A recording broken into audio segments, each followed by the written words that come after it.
No.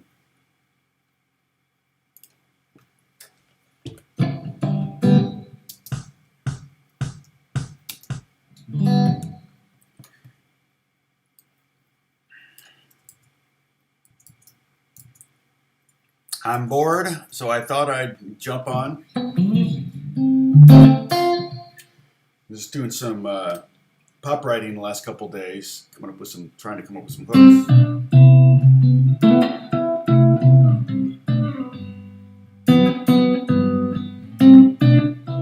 I like that. It's gonna get stolen. Yeah, that's too slow. Or no, it might be too fast. So first is to find the tempo that I want to play at. A lot of times I'll put a kick in there. A lot of times I'll put a beat. So I'm just going to set a tempo.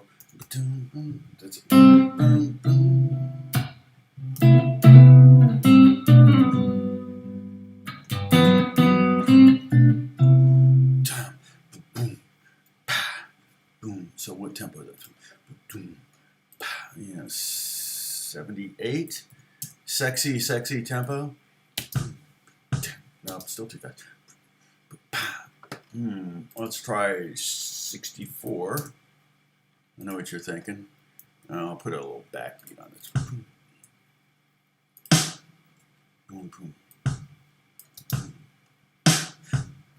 Oh, no. We want an 8th, a 16th note. Boom. Boom, boom. Okay, and then make that a snare hit. So basically, very simple. I don't know if you can hear the drums. Put some hi-hat in here.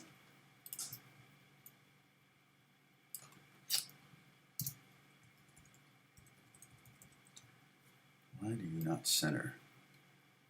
That's what I want. Okay. So and put a little open hi-hat there so we get.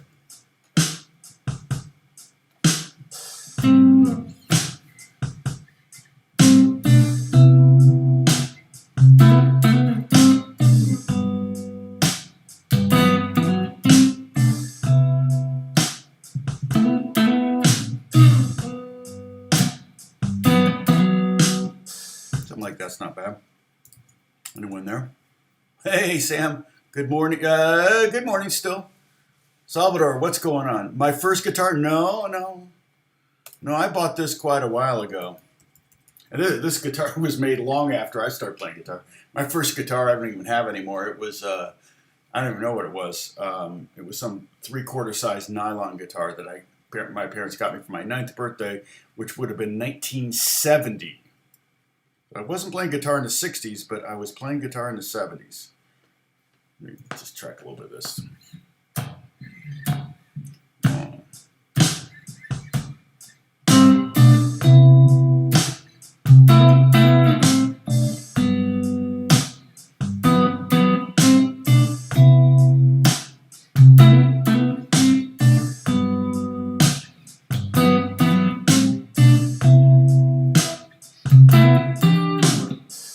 Yeah, maybe something in there.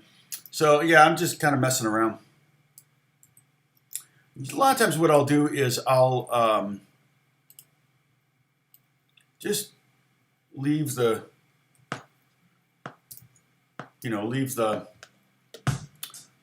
track going. So I'm recording right now. So I just have it. One,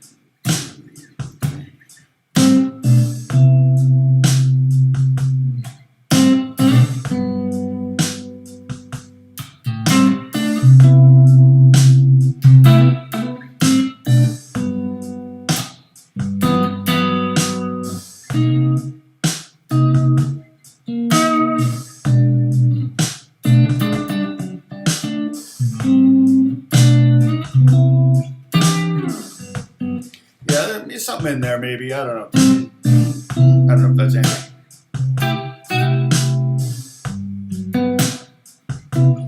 They're loving, pop producers are loving major 7th chords right now. So getting those in there.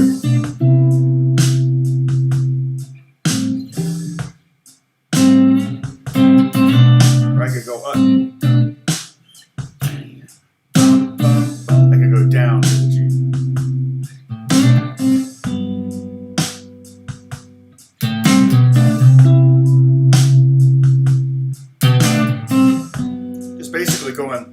key of G. 2, 3, 4. 3, 4, 1.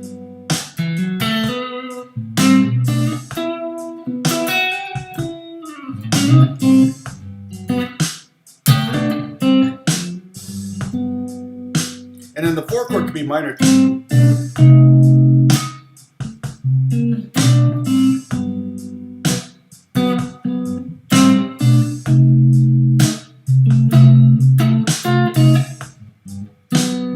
That could happen.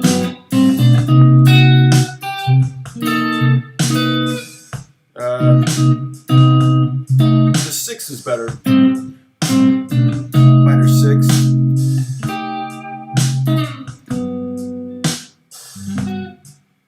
Put that major 7 on the top of the G. Never know. Hey, Sam Black, what's going on? So I'm just kind of hanging out. In fact,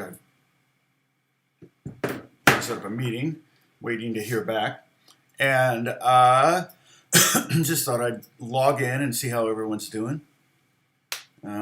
If you have questions, I did a new bluegrass jam track yesterday. I did a 1 in C.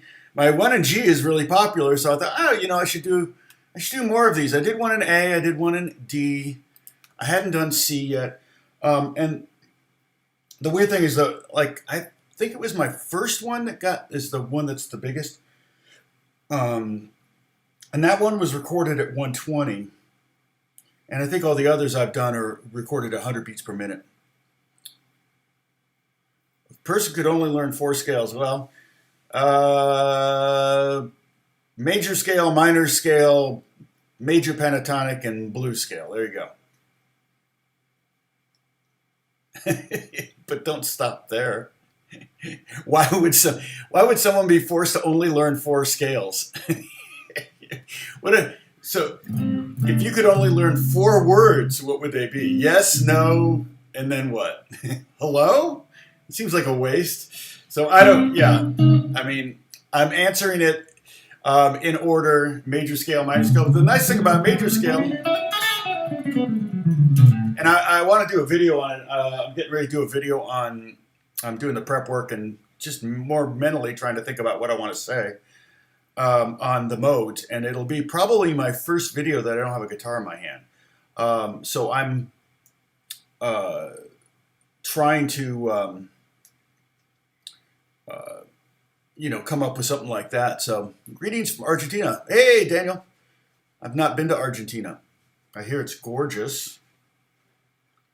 There's a charango maker there that makes Gustavo Santaolalla, and I'm sure I'm butchering his name, is from Argentina, I believe, and he gets his charangos from this guy in Argentina. I actually kind of had it back and forth. His charangos are more than I really want to spend on a charango.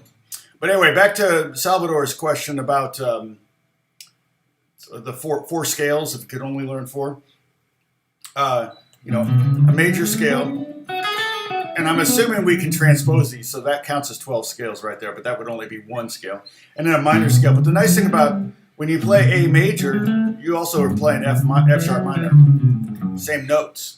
So, you might be able to get away with just learning 1 scale and automatically having 7 modes. Joey Montana checking in. Yeah, I'm just checking in too. My moderators are going to be bummed that they missed me.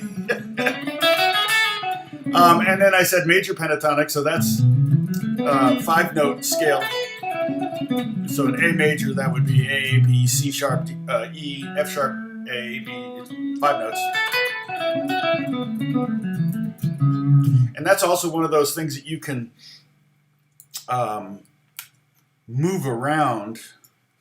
Like, for example, if I, hold on a second. If I do, I don't need a beat. Maybe a beat will help. Do I have Rhodes? Well, honky tonk piano.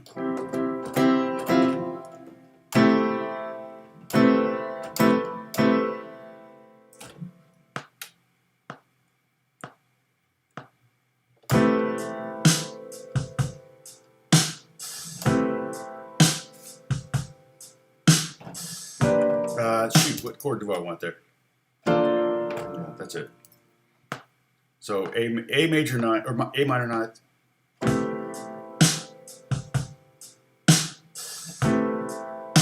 To B 9.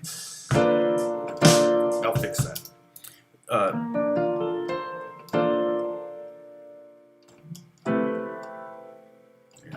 Let me get an octave lower. The drums are loud, but the piano's not very loud. There we go. This is kind of a honky-tonk piano, so it's kind of weird sounding.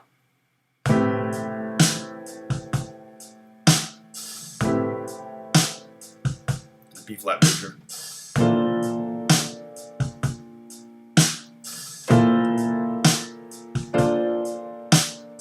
So I loop that. Okay.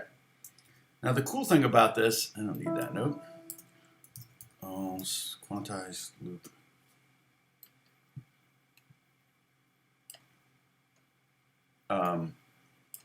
Cool thing is that I can play lots of different scales. Let me change guitars.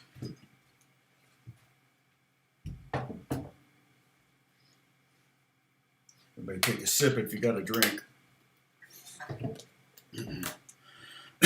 Excuse me.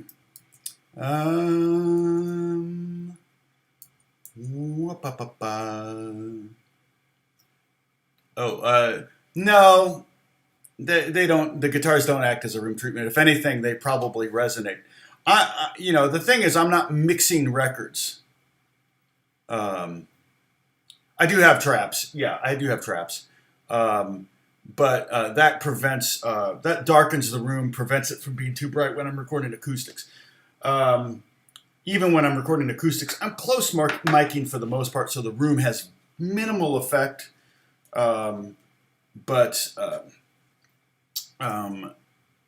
So let's see.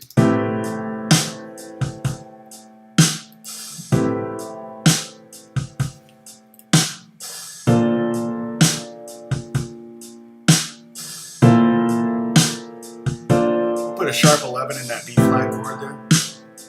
Let's see.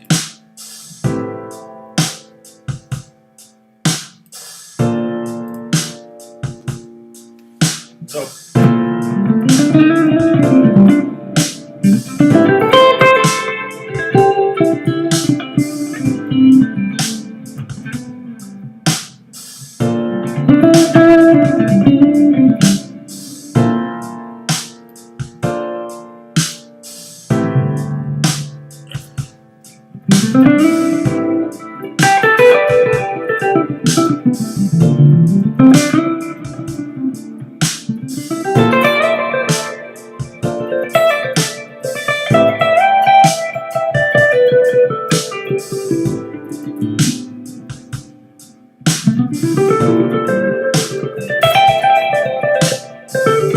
That's a big Pat Metheny trick. So what I'm doing there is I'm playing over the A minor 9th chord. I'm playing A minor pentatonic, but I could also play E minor pentatonic, works nice. So over the A.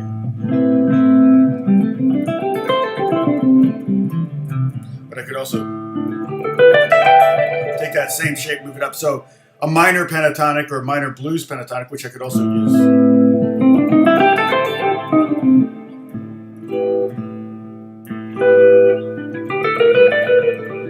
I don't know about that B flat in the E minor pentatonic, but it's not bad. But that E minor pentatonic adds that B natural. It takes away the third of the A minor, so you don't have a C anymore. And that's why you want to learn pentatonics in different places, so you're not betraying what you're doing by just going in the same scale shape up at the 12th fret. You can find the E minor pentatonic all over the fretboard.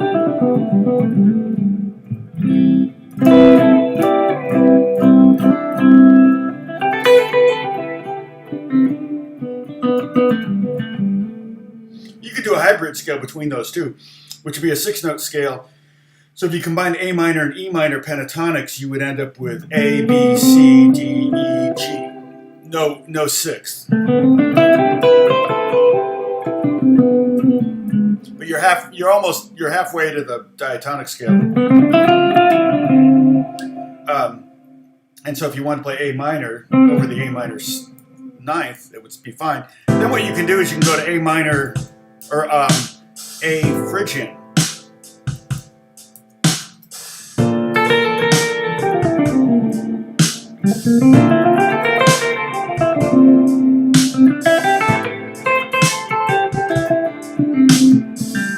I can't do at least one mod. Yeah, that's right. So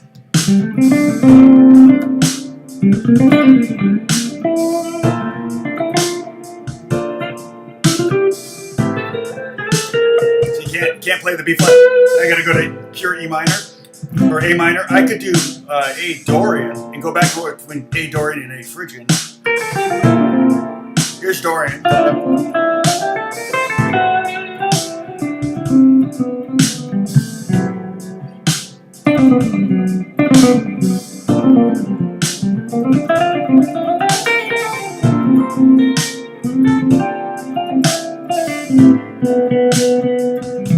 But the pentatonics are great because they're kind of fast to play. You go up notes faster. Like if I play an octave of A minor or A Dorian or Phrygian, I got to play 8 notes. But to do an octave of a pentatonic, you only have to play 6 notes. So it's like you go up higher, faster. It's a little bit more impressive, but it's a little more flashy. It's also a little bit more dramatic, I think.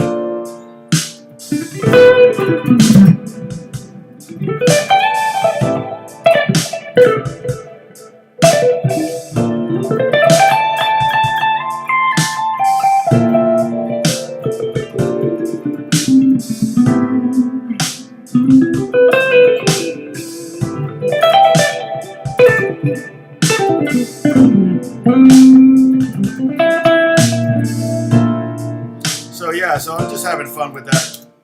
Very Pat Metheny approach to playing over chords. I saw him play for the first time in my life a few years ago in Santa Barbara, and I was in like his second or third row. And he literally hit 1 billion notes and didn't hit one bad one. You know, and there's a joke in jazz, and I'm guilty of it. If you hit a bad note, do it again, and they'll think you did it on purpose. You know, so if I was over that A minor and I hit the B flat, I'd probably do it again just so you thought, oh, well, he meant to do that. Okay, well, he's brilliant. There's a little bit of truth to that. So, let's see. Yeah, so, and KJ, back to your question about the guitars hanging in the back. Yeah, I'm not mixing records. If I were mixing records, I probably wouldn't do that. Occasionally, if I play really loud in here, they'll resonate. And it's not really an issue, but it might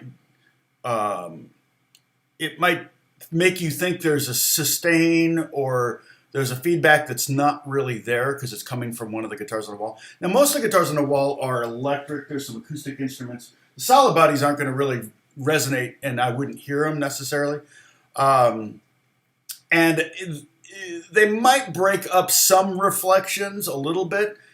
Technically, if you're going to be doing a studio, you don't want the walls to be parallel. They should be slightly off so that you don't get that flutter that goes, you know. And this room was very bright and very fluttery before I put the treatments in here. And I've got treatments here in front of me. And I've got, is there one behind that door? There's one there. I don't know if there's one behind that door. Can't remember. You guys, I hardly ever have that door closed. I don't think there are. But I also put like sweatshirts, and I hang up, you know, just to add a little extra. I've got like flannels. Oh, you can't see that. Well, you kind of can.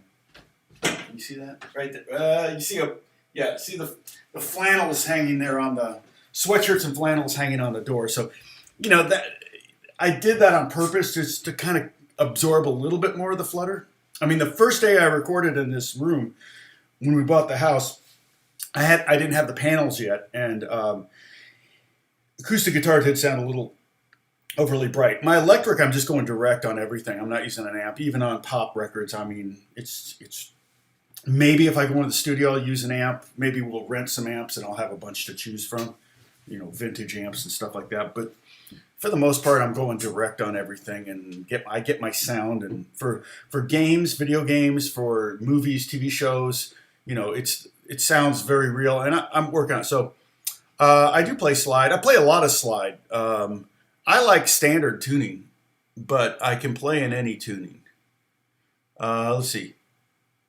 Question. Oh, what are you going to play? Your pedal steel? Oh, when are you going to play? That's actually, yeah, that's just a triple neck lap steel. Right now, it's all weird tunings, unisons, chromatics, things like that, because I'm making noises with it. And in fact, I haven't really done much with it since I brought it in here.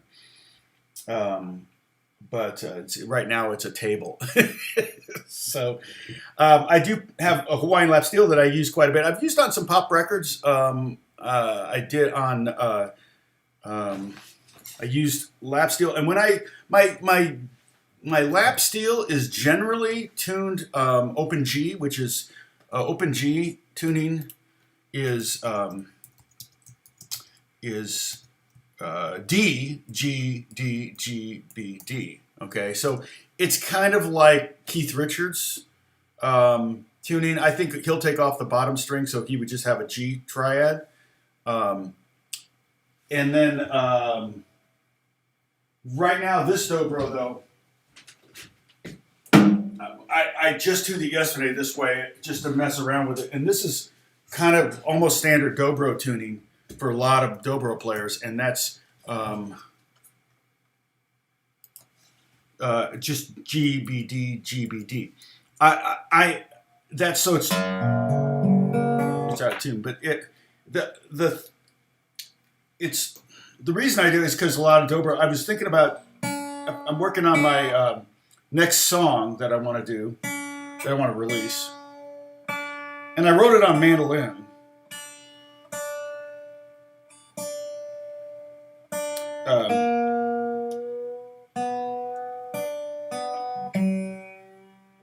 But so I was going to experiment with maybe doing a dobro solo on it. I don't know. I mean, I can play kind of beer commercial licks on the dobro, but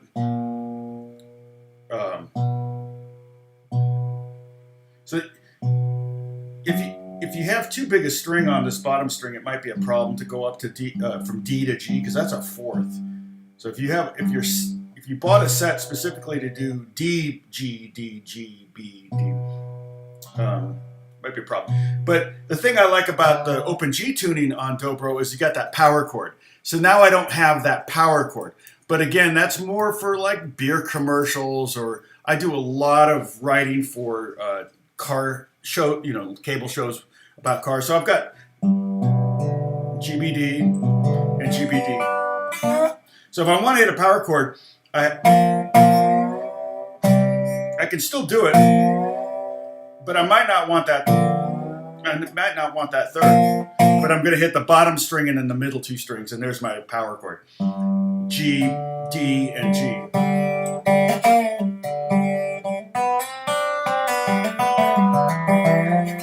And I'm not very flat right here, but my chair is really high, so my lap is angling down. Hard to play dobro on an angled lap. But yeah, so one of the keys to playing dobro is to try to harmonize scales. Like, so if I go G, the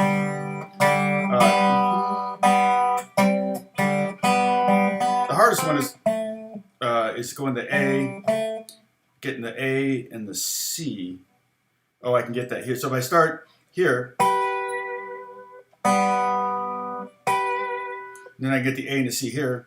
Wait, where's A? There it is.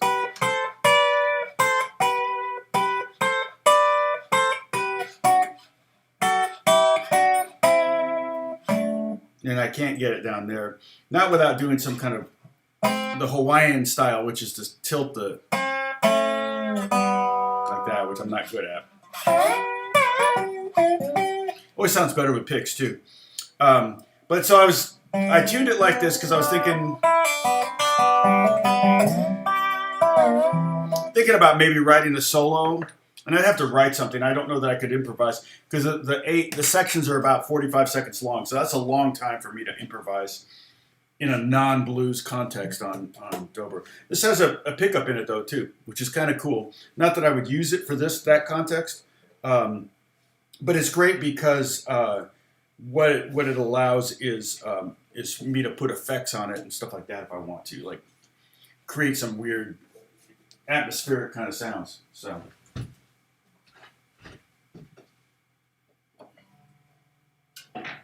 This is not a banjo. This is a kumbis. This is a Turkish instrument. It's a 12-string fretless banjo, I guess.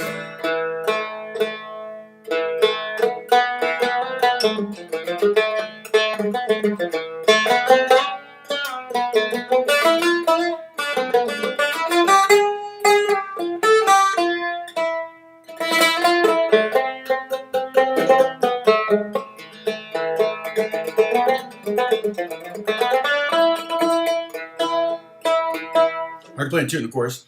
I was doing some banjo like Santa.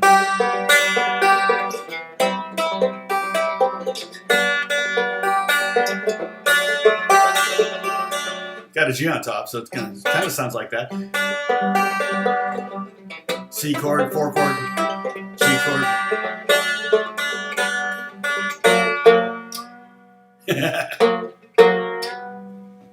So that's kind of a fun instrument. Just got that one. And it was made by a guy named Kumbis. I can't remember his full name. But it's really cool because he had an arms factory. And after World War I, he wanted to close his arms factory and build something for peace. So he decided to make this. He invented this instrument. And they still make it today. It's got his name on it and everything.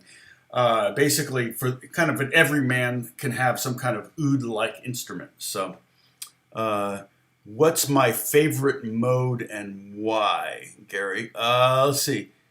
I don't really have a favorite mode, although the minor pentatonic is, like I was showing you there, you can really move it around and do a lot of damage with a very, very simple scale. Let's see. Dan R. Hi, Tom. Being an older player, I ask to speak about hand finger issues. I know when young people I know even young people experience. So, I've had all sorts of hand issues through the years. Hurt my hands. It's just stupid the way. Like for me, it's really hard to keep nails. In fact, I haven't put polish on them in a while. It's all worn off. But sometimes I'll polish, use nail hardener and things like that. The problem with nail hardeners is most of them give you hangnails. So then you run the risk of having an infection on your finger, which is really tough.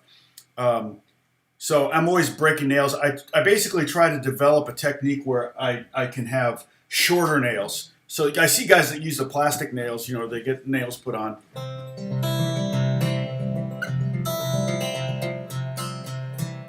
But I love having the nails as an option in my tone. It's a bummer when a nail breaks and then I don't have any nail, and then I've got like 3 nails and then a finger and a pad. And so I try to file my nails and keep them low so they don't break. But I've reached into my pocket for my keys and pulled out my keys and my nail was broken back. I'm like, oh man, so the stupidest things can break a nail. Now that's not finger issues. Lately, in the prep to move to this house 3 years ago, I wanted to see how heavy a desk was in my office. And of course it was full of everything, including a computer on top and everything. And I reached underneath the brim of it and lifted up and snapped this finger, and I thought I broke it, my right hand index finger, and got it x-rayed, and it wasn't broken, but there was some tendon issues. And it took a long time for that to heal, although I was still able to play. But lately I noticed when I wake up in the morning, it's really sore and stiff. But if I just kind of bend it like this, squeeze it and hold, it goes away within about 15 seconds, which is great. What I tend to do when I'm walking to Starbucks, I'm sure people think I'm pretty weird. I tend to go through kind of very, very soft, don't force it, but I just kind of do this with my fingers, get the blood flowing. One thing you can do too, if your fingers are feeling fat, just raise your hands over your head, and that'll get the blood out, and it'll kind of. I know when I go for long walks and my hands are really swollen, the swelling. So I really try to, you can get rid of that really quickly by raising your hands. Of course, you can't always have your hands up in the air. But I have a rheumatologist, Kelly Jekyll, who I write songs with. Her dad is a recently retired rheumatologist, and he had agreed to do some interview. This is before COVID, so he's up in Sacramento. So at some point, I want to do kind of an interview with him. I think I sent him questions already because of my video, 7 Tips for Older Beginners. I have a lot of older beginners saying, "Hey, what do you do about hand things?" Soaking. There's actually a really good bunch of suggestions in the comments if you can find them. That video has so many views now, and I'm very thankful for that. It's that lightning in a bottle I have yet to be able to catch a second time. But there are some people that have really good suggestions. Ibuprofen can help with swelling. I will often take ibuprofen before I go to a session if I know I'm going to be sitting in kind of an awkward position for a long time so that I don't hurt my back. It just kind of relaxes my muscles a little bit. Exactly. Let's see. So I hope to have more information on that. I still want to do a video. It's on my list of videos to make. Is a hot dog a sandwich? No, I don't think of a hot dog as a sandwich. I'm trying to think. I think for a sandwich with meat in it to be a sandwich, I think the meat has to be flat-ish. It could be a big piece of. I love me a meatloaf sandwich. But usually it doesn't work if you put the meatloaf in like the whole meatloaf. You have to cut a slice. So yeah, even if you cut a hot dog in half, is that a sandwich? I don't know. There's a place out here, I forget what it's called, but they serve hot dogs. All their hot dogs, no matter what one you get, is served on that Hawaiian bread. And I used to like that Hawaiian bread when I was younger. I used to buy it, put butter on it, and just eat it like that. But with like hot dog with chili sauce, chili on top and cheese, onions, it just, to me, that doesn't work. The sweet, salty thing together in one isn't always good. Thanks, KJ. You love my videos. You love me. Everybody loves me. Channel your best Jerry Douglas. I wish. Oh my gosh. That guy is a freak. In every musical instrument, and I don't think of, when somebody says, who's the best guitar player, or who's the best rock guitar, it's like, this is stupid. It's stupid because it's art. It's not, you can't say who's the best artist, who's the best film composer, who's the best. I mean, John Williams is pretty close to being the best film composer, but he was inspired by a lot of film composers, and there's some great film composers today. So you might be able to make that argument, but it's like picking the best guitar player is really tough. And I could go genre by genre and say who the top 5 are, maybe, but even that, there are people we've never even heard of that are better than everybody else. I mean, my friend Doug Wiley back in Indianapolis is a freaking amazing guitar player, and he's done very little of it professionally. And he can do the Alan Holdsworth thing, and he just knows, like, his facility is, I can't even fathom it. And so there's that. But again, it's not a sport. Like, you can say who's the fastest 100-meter runner. However, and all that to preface, Jerry Douglas is here, and every other dobro player is down here. As far as I've seen. Now, I'm not a dobro aficionado. There's probably some amazing young people coming up on dobro. But the things he can do, the dobro is such a, it's a weird instrument to be able to you could slide around and stuff like that. But it's not even like with violin where it's fretless or oud. I was just playing that kumbas, and it's like, I kind of know where the fingers go to get the basic spot, and I've got 4 fingers. But imagine if I had to do scales with 1 finger. That's what Jerry Douglas does with a slide. He plays scales so fast with a slide, I don't even know how that. And that, I'm talking about no open string sometimes. I don't even know how he does it. But a lot of the tricks with that is to use open strings. I haven't done a video on this. It might be fun to do one. But I somewhere along the line, it may have been Jerry Donahue that it was maybe the Helicasters or something. But so I can play a D. I can play a G scale like that. I could also play.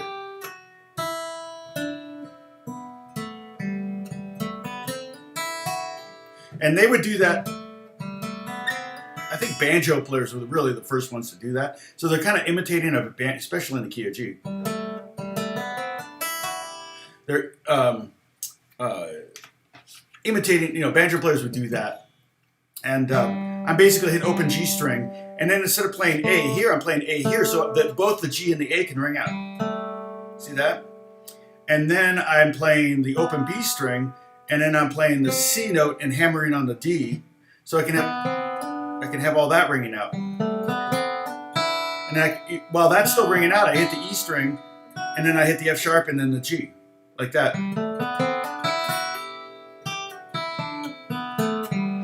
It's not easy to do. You can also feasibly do it with even more.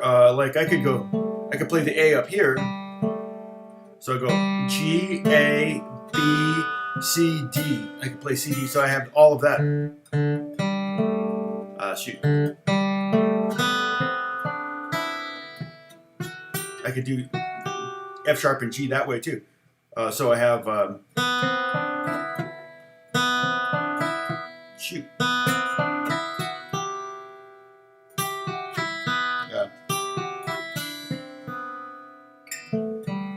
Or you get the harmonic. But yeah, the fun creative ways to kind of do that. And Jerry will do that with the slide. You get the open string to kind of get you to the next note, and then you move the slide while you have that open string. So you have a moment to get into position. And so that's kind of what that's going on. But let's see.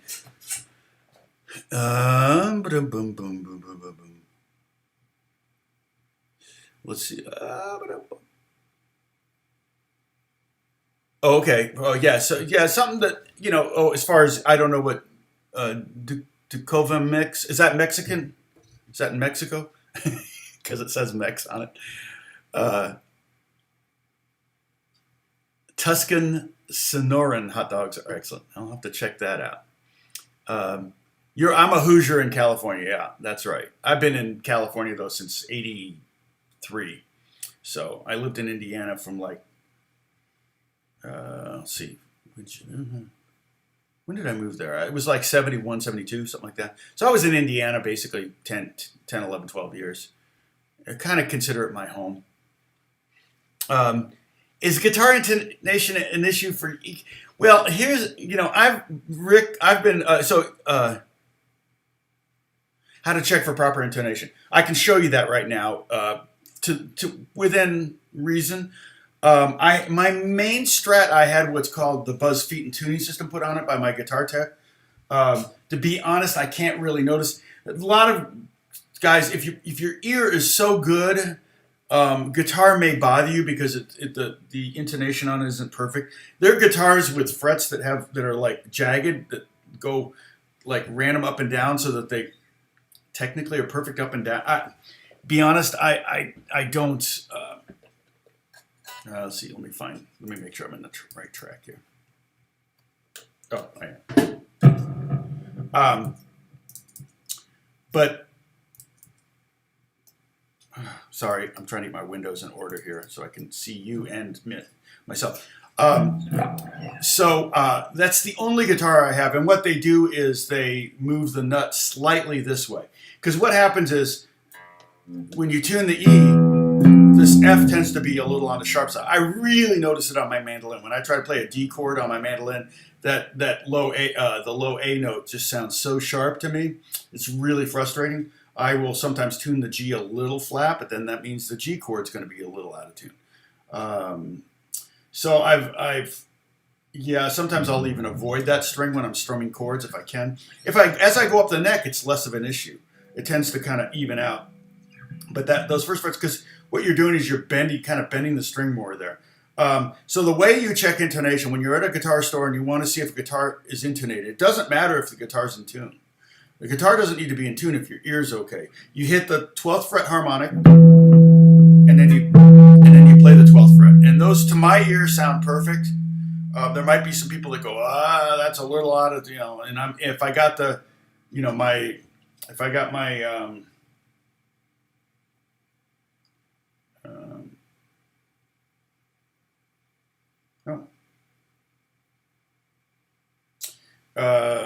yes.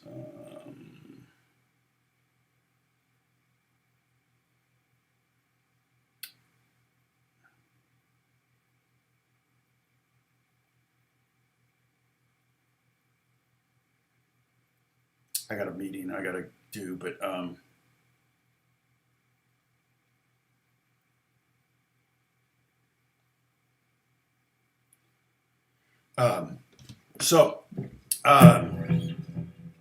what was I saying? So you can check that. Really valuable on acoustic guitar, because if the intonation is off, if the action is really high, the intonation is going to be off. I can already predict it, because when you're pushing that string down, and by action that means how far is the string off the fretboard. If the neck is warped, it's going to be really high. I can tell you already that's not going to work. But if everything looks pretty good and you go to push that and you hit the open string on an acoustic guitar, that should be really, really close. On an electric guitar, it's okay if it's not, because you can adjust it if it's slightly off. Only if it's slightly off. Obviously, if it's way off, you can't.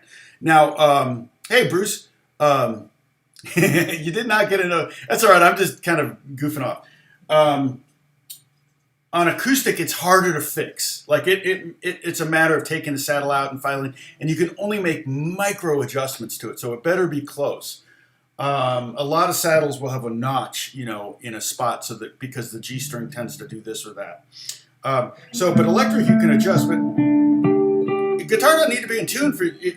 You just need this note to be the same as that note. I mean, the guitar, like I said, could be completely out of tune. You're not playing a chord, you're playing individual notes. So you hit the A string and then you hit the harmonic A string, and then you hit the 12th fret. And those two notes should be very similar, and that's about as close as I can get it. Now this is a little sharp. Okay, so the harmonic is, keep in mind, the harmonic is going to be exactly an octave above the open string. So the harmonic is exactly right. So when you're adjusting the intonation on a guitar, you're adjusting this note. So what you do is, if I hit that note and I hit that and that one's sharp, then what I would do is take a screwdriver and I would tighten this, and that would essentially move the saddle that way, away from my finger, and make the distance from here to here a little bit bigger, which would make that note get flatter because it's sharp. Okay. Now I'm not going to adjust it, because probably what it is just old strings. You should really, if you're going to fine tune something with the intonation and everything, you should always do it with a brand new set of strings, because I find that the intonation tends to get a little squidgy when the strings get older. Okay. So,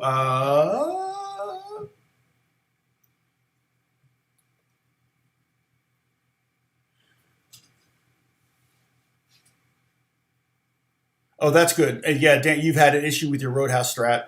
The Roadhouse Strats, are those made in Mexico? I mean, I've got this Squire, and I play on records all the time with it. So, hey, Josh Taggart, what type of fundamentals should you practice to learn to play the style you play ETA?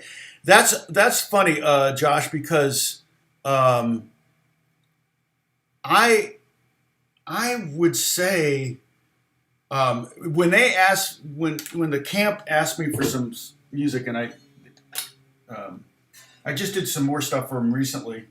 When they asked for something, that was specifically like R&B gospel, So I haven't done a lot of gospel playing, but I've done a lot of R&B playing. And let me just kind of pull up a basic clean sound here. Okay. So the techniques used in that song, there's several that I'm using, and when I recorded that song, I just kind of hit record and started playing to a beat. I usually drop in some kind of beat, and if they want something R&B, I'll drop in an R&B beat, something to play to, so I'm inspired rather than just click, click, click, click. But it's kind of like, I would say there's some classical guitar, like just, work. Having facility with your right hand fingers and fingernails and everything is a good thing. A lot of it was like trying to emulate John Mayer and some of his, and so it is kind of a combination of things. I'm playing an A minor, so I got some jazz chords. And then I'm just trying to hear melodies, trying to come up with licks or whatever. I'm always looking for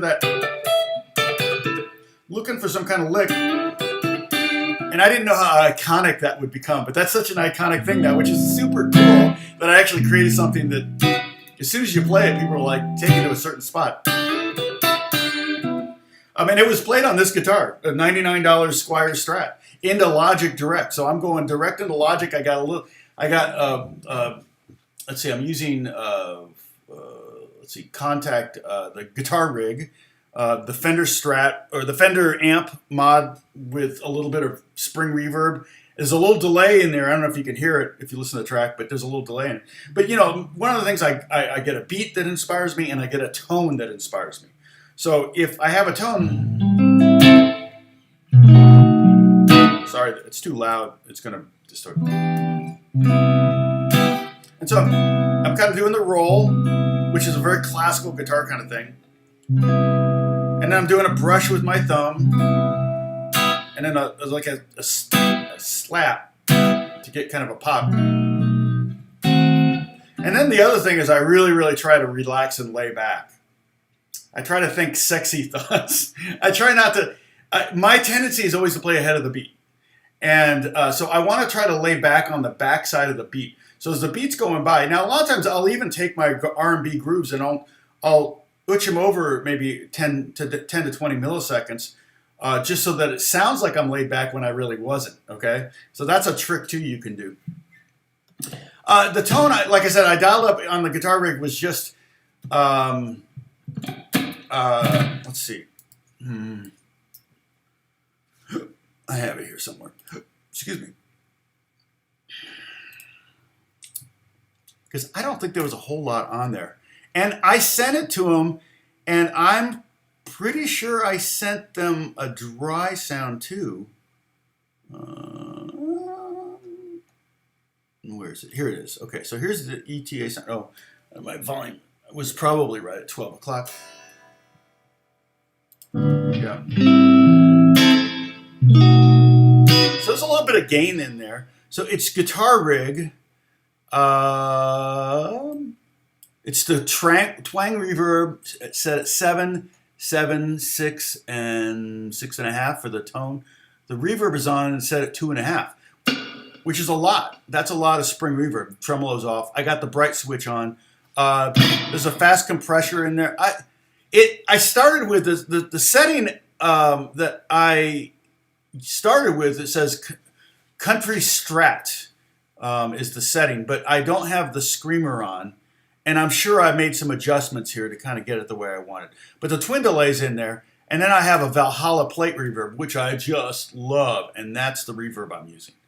And Valhalla plate, and that's my own creation. I think 20%, 2.4 milliseconds, or 2.4 seconds of delay. Little modulation. Valhalla reverbs are amazing. I should do videos on those. So yeah, it's a pretty basic setting, but I think I started with the Country Strat setting. So start there and then dial it in. But yeah, there's a lot of different styles of guitar playing. There's in the jazz too.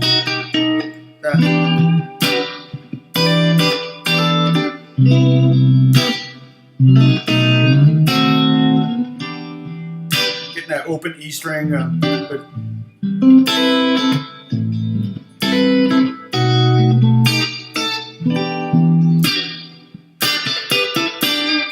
And then Philip Boudreau, who was one of the producers on the song, he's the one that kind of chopped up the 5 minutes I sent him and turned it into what it is.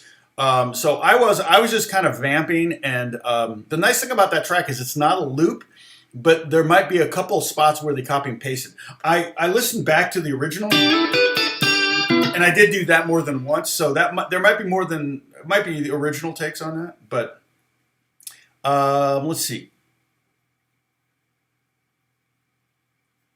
Do you know? Oh, USA Parts. Yeah. It bends the neck. Yeah, it's so. Let's see. I'm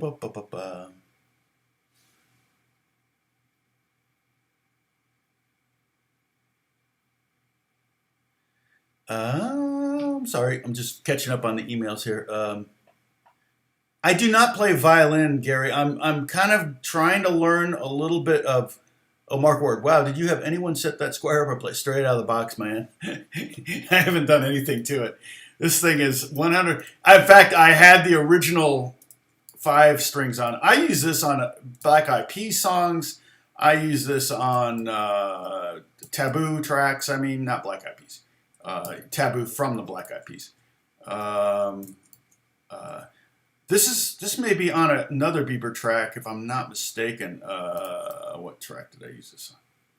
Oh, well, there's another song that's kind of out there. Bieber, what was it? What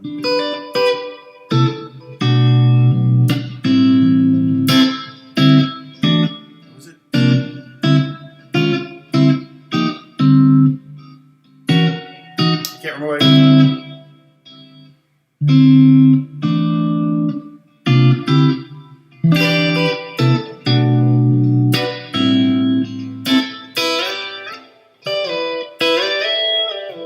I think it's called Always, and it was in the documentary. I had a little bit of money for that, but let's see. Okay. Yeah, no worries, Josh. Go write that pop hit.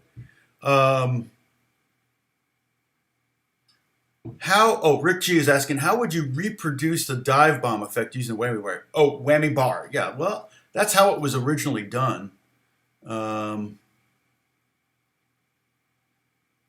Super slinky strings, yeah. So the dive bomb thing, and I gotta take off here in a minute, but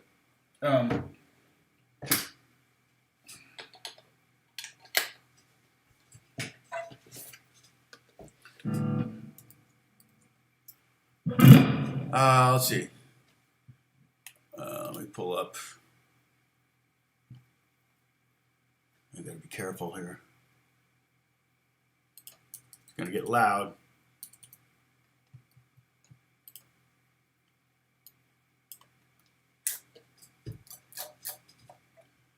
Well, oh.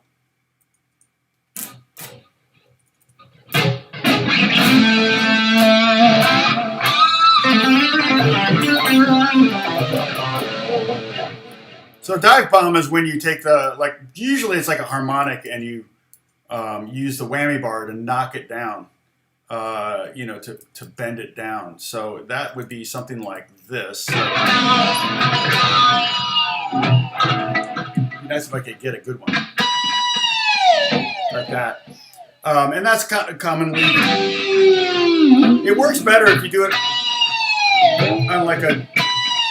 on the G string. I did a video for TikTok. It blew up TikTok. Hilarious. Where I came up with this thing years ago. I was in the 80s, they were asking for a lot of Van Halen type solos, right? That was like a big thing. And everybody was trying to, so I had to kind of have some tricks up my sleeve. I'm not really that kind of player. But I came up with this thing, and people are like, well, you didn't invent it. Well, I may not have invented it, but nobody showed it to me. So I invented it for myself. And basically, I noticed that there's a B harmonic at the 4th fret of the 3rd string, at the 5th fret of the 2nd string, and at the 7th fret of the 1st string, like that. And I went... And the crazy thing is the notes, they all start out on a B, and then they start falling at different rates because of physics. mainly because of the position on the fretboard, mainly because of also the gauge of the string.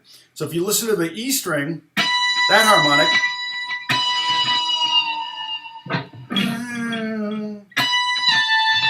it goes down to A maybe down to G sharp, but it doesn't go very far, right? If I do the same note on the 5th fret of the B string, it goes a lot further. It goes down to F sharpish, somewhere around there.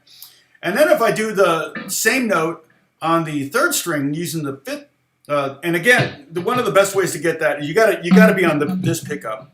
Helps have a lot of gain, and these are humbuckers. And that one really goes down. But when you put them together, and the hard part is hitting them all at once. You can hear them flutter away from each other, which is really, really cool. So,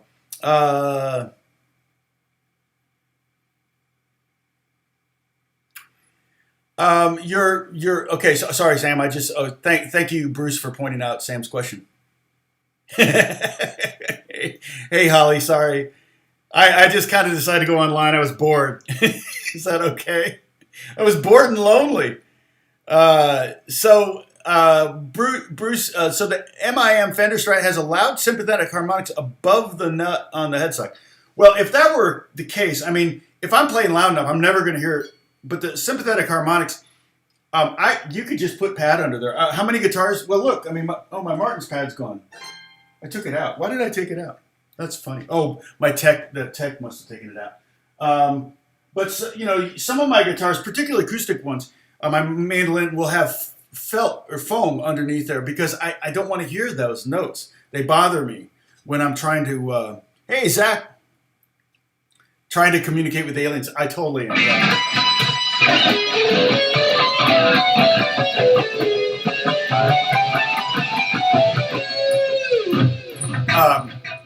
But the sympathetic thing, if you're playing acoustically, like you don't have an amp on, that might bother you a little bit. If you're playing, if you're hearing it through the pickups, then I would definitely mute it. And you don't have to necessarily put foam there. You can buy one of these things. What is this? It's like you see them on it. This heavy metal players use these all the time. And I will use these if I'm doing something where I don't want open strings to ring out. It's cheating a little bit, but like if you've got like guys, they're doing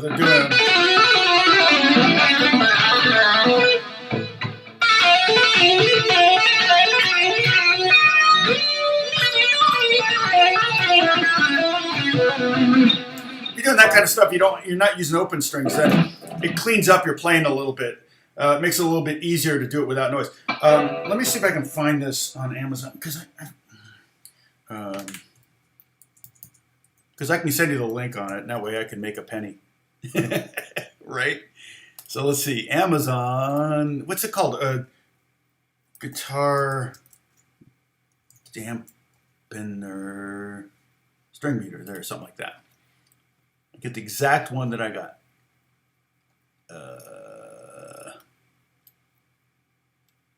Oh wait, did it come with multiples? I don't remember. Boy, they have a lot of them. I mean, this is probably generic. It says generic. Boy, that looks just like mine. Yeah, this is pretty much mine. Let me give you a little. It's probably stuck. It's probably stuck on a boat off the docks in California. So you might not get it for a couple of years, but okay, here you go. There's that. So if you're gonna do any shopping at Amazon today, click on that link and go there because I kid you not, they will give me 2 to 5% of everything you buy. So if you go and buy a new car on Amazon, I'll get a nice little check next month. So Lewis, can you play Raise the Bar now? Oh, I cannot. You're still asking me that. Hilarious. I wish I could do Raise the Bar. It's got I can tell you right now there's a trick to it. But it is one guitar. And it is not released. In fact, I just got a text from Skrillex's people to call them. So I have to get on a call with them. There's something I did with them that they want to release. And they need to get my I guess my publishing info. So I don't know if it's something for Justin, but it could be for a lot of people because Skrillex works with a lot of people. So.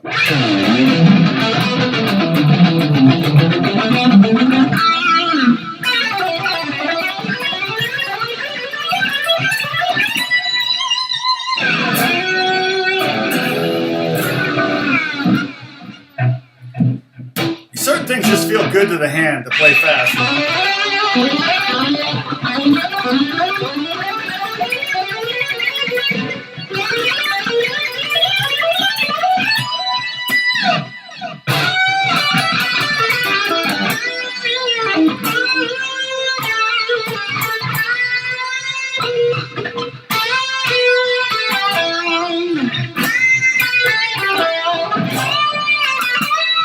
You have to make the face.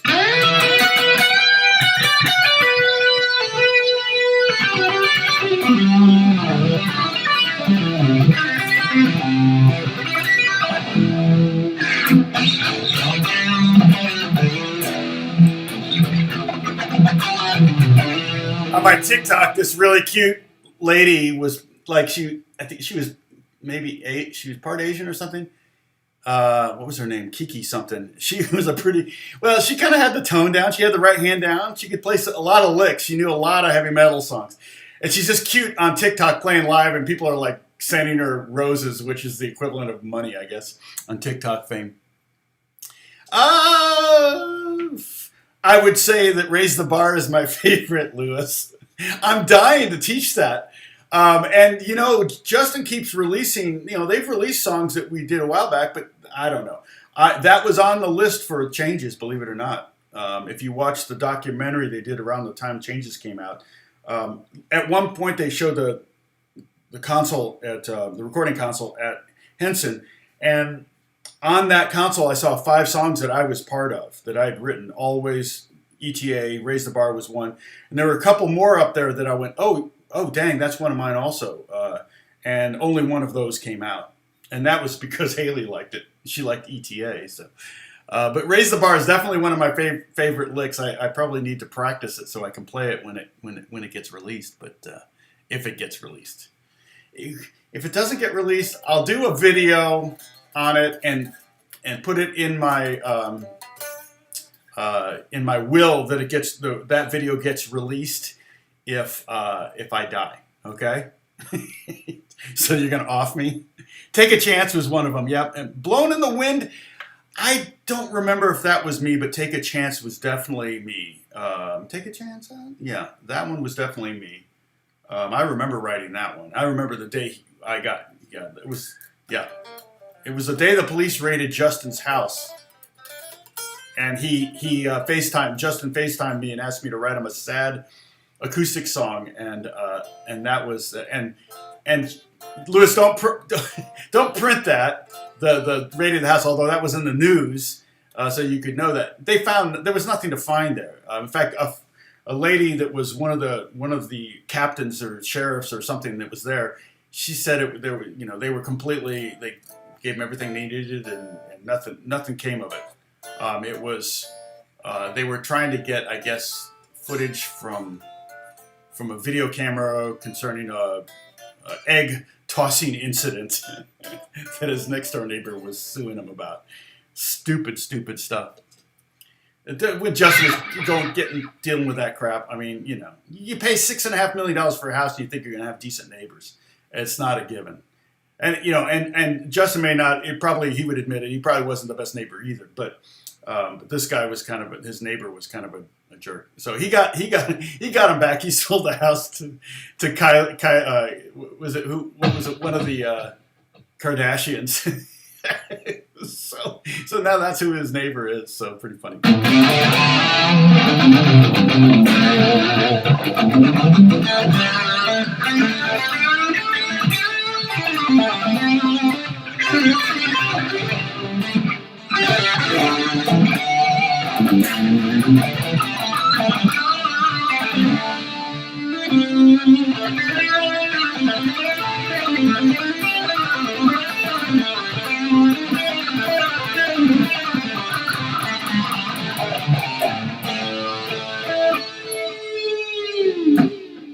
All right, I should probably hit it on that note. I got to make a phone call, and I will talk to. I will see you next Monday. I mentioned this at the beginning of the video. I did a bluegrass jam in C, and of course it got flagged this time by 3. So I had to. So my channel may get taken down. So if it does, I'll have to move to another. I'll move over to OnlyFans. You'll have to subscribe to my OnlyFans to do the guitar lessons. Yeah, well, it's hard to palm mute and strum. That's definitely tough. There's that would be kind of an acoustic thing too. So I would. There are probably some lessons on that. I do have some strumming grooves lessons. You might look on my go to my channel, my homepage. Go down to the playlist. I should have a bunch of playlists on and I think I have the strumming grooves playlist there. You might find something there on it, or you might have to click on playlists. I'm not sure if I have the strumming one up in that bunch, but. How do my lives become mine? Yeah, boy, Lewis knows his stuff. That's the Take a Chance. Yeah, I wish that one would get released. There was another one we did too, that he released 3 songs that day. I think Blowing in the Wind was one. Oh, you know what? I know which one you're talking about, Blowing in the Wind. Yes, that is me. Yeah, that was me. That was like Drop D or something. I think that was like a riff. And when I played that for him, we were in a different studio. I played it for him. He goes, "Oh, it sounds like a worship song," and then he just kind of blew it off. And I thought, "Oh, well, he's not gonna write." And the next thing I know, it's like he wrote that to it. I'm like, "Oh, so you are gonna write to it?" In fact, I was in the studio. We were at Conway, and he played it for me, and he was like really proud of it. But it never came out. You know, he's so prolific. And it's great. I think it kind of started with Yellow Raincoat. That was one of the first songs he ever really. I wrote, other than the Mother's Day song. Anyway, could you tab what you just played for me? Yeah, I don't know what I played for you. Exactly. Yeah, palm muting is difficult when you're playing strumming and everything like that. It's definitely kind of a wrist thing, too. When you watch guys do it, just... You know, you can slow down those videos. So, and I told you, you can slow down videos. So if you're watching someone do that and they've got it down, slow down the video. Just go to the little gear thing, and you can go down to 25% speed and watch, every movement of the hand or the elbow or the wrist or the finger or whatever. If somebody's got it down, and if you may be trying to do something that's not possible. I'm not sure what you're asking, but and I'm talking about Michael here, Houghton. And then the other thing, about there were 3 copyright infringement strikes against my bluegrass jam that I literally recorded yesterday. And of course, it's just 1-4, 1-5, kind of progression.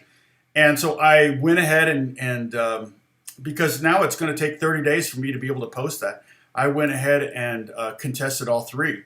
And if I lose all 3, they'll take my channel down. But I've never lost one of these yet.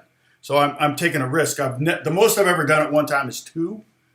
So that maybe they're looking for a reason to take my channel down. So if they are, although they make a lot of money off me, but I'll move over to OnlyFans. I'll make you pay for OnlyFans. Your wife will be like, "Why do you have an OnlyFans account?" Well, that's where Tom is. Is he wearing clothes? Yes, I'll be wearing clothes. So. Yeah, and Bruce, those are the strumming and grooving lessons on the live stream. But I also I have a bunch of YouTube videos too that I've uploaded over the years on strumming. I know I do I talk about the folk groove and doing the backbeat,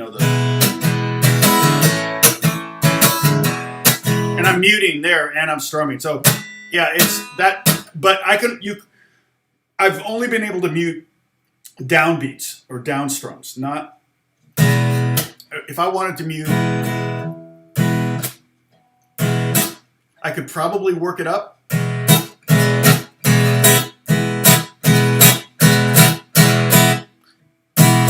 would have to really work on that if I wanted to have a mute or a snare hit on an upbeat. That might be a little tough, but I could probably work it out. So anyway, okay. Yeah, I think Blowing on the Wind was supposed to be on the Justin and Cody record, Lewis.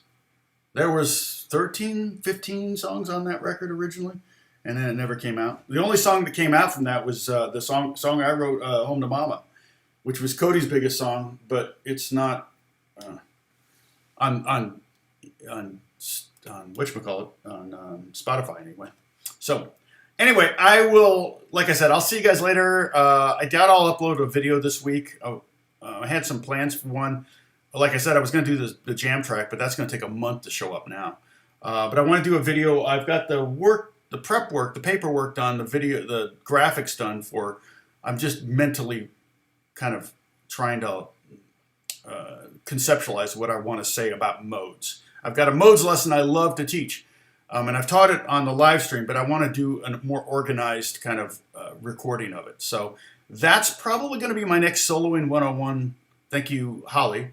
Soloing 101 lesson, okay?